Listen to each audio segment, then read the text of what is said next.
let's talk about something that probably not a lot of people know about today is DSCR loans in the mortgage world.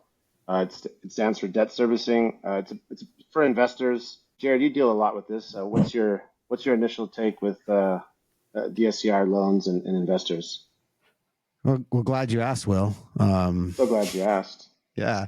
No, the DSCR, the debt service coverage ratio, also ICF, they call it now, which is investor cash flow, which is just a prettier way of saying it.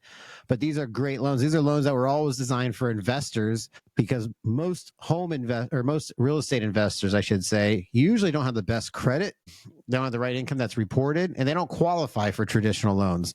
So where most loans in residential lending are based off the person has to qualify for the house, right? Their income and their credit, their equity and all that stuff.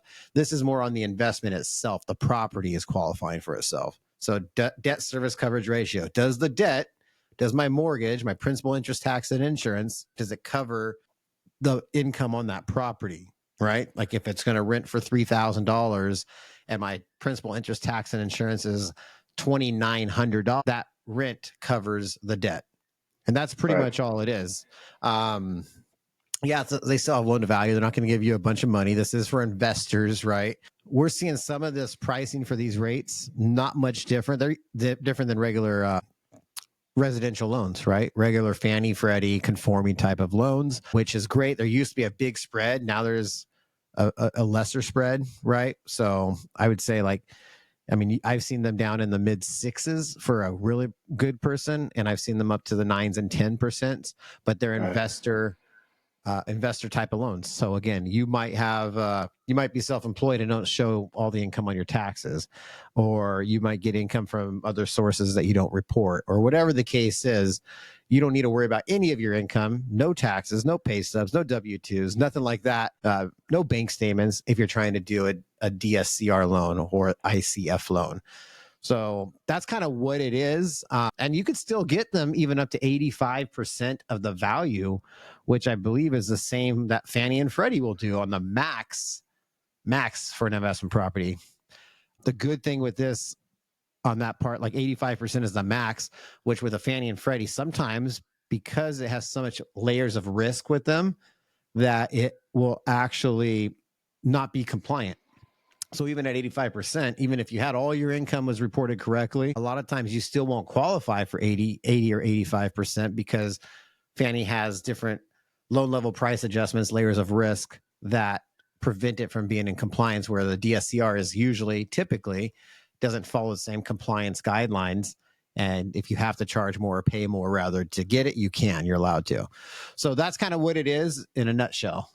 Let me ask you this. What if my mortgage is higher than my rent? Can you do a loan with that? Well, that's the thing. They're really popular. So think of it like right now, 20% of the buyers out there or more. I mean, it's probably maybe in the 30, 35. We're looking at about 40% roughly of buyers are investors, right? But it's hard to say how many actually getting financing because a lot of them are cash buyers or just regular investors. Could be, mom and pop buying an investment. It could be, I'm itchy, man. Sorry, this poison ivy's all over. Gosh, I can't stop. So yeah, you're getting, you call it 20%, go with the lower. 1 out of 5 people buying a house right now are an investor buying the house or for buying it for an investment. So can you do it if your rent is less than the mortgage? Absolutely. There are investors that go with a negative ratio. Rates a little higher because it's a little riskier. So, your rent could be $2,500 and your PITI is $2,700. They will still do it. Now you will have adjustments on the rate because it's a different level of risk, right? Any loan out there has different levels of risk. That's why there's different pricing adjustments. It's not like it's not Oprah. Not everybody gets the same thing out there, right? Like, oh, my 580 borrower at 100% gets the same as my 800 credit score at 20% loan to value.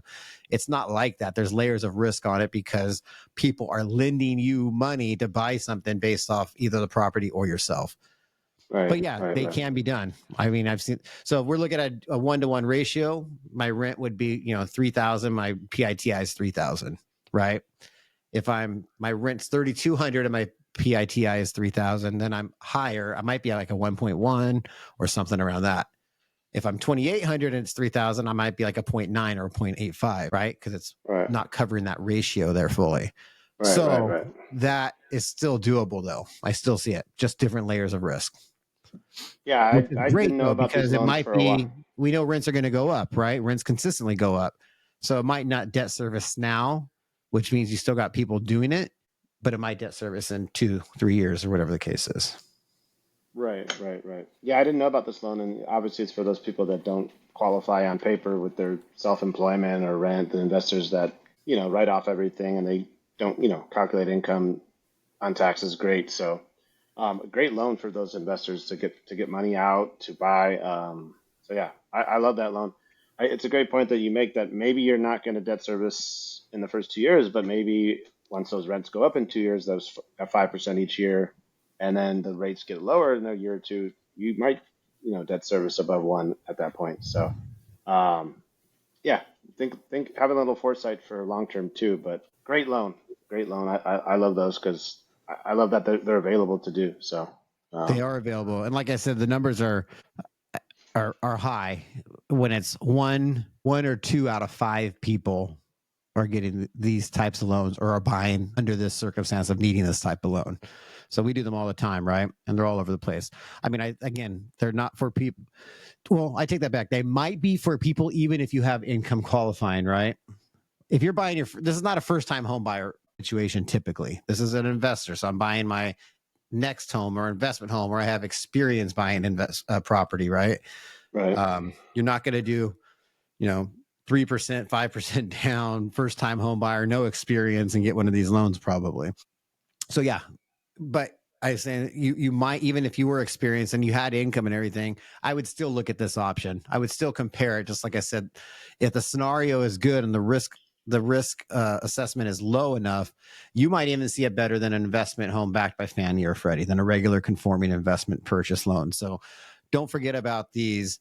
Talk to your lender if you are buying an investment. Make sure they understand it too, because honestly, dude, there's a lot of loan officers who don't know what these loans are, or they're just learning it because they're just now hearing about them. But hey, guys, these have been around forever. So just like most loan programs have been around forever. So I think it's important to make sure, if you are buying something, make an equal comparison, find out what's best for you, and make sure you're talking to somebody who's knowledgeable about it, hopefully more knowledgeable than you can be about it by looking on the internet. Right. Well, good to know. Good to know that those loans are out there. Investors, if you want to become an investor, I would look into this. Maybe plan something out for the future. But great loan. Anything else you want to add about ICF and DSCR type loans? No, man, they're great loans. Like I said, reach out to us if you don't have anybody. If you do work with a lender and you're trying to buy investment properties, ask them. You're not going to learn anything unless you ask questions. Talk to people.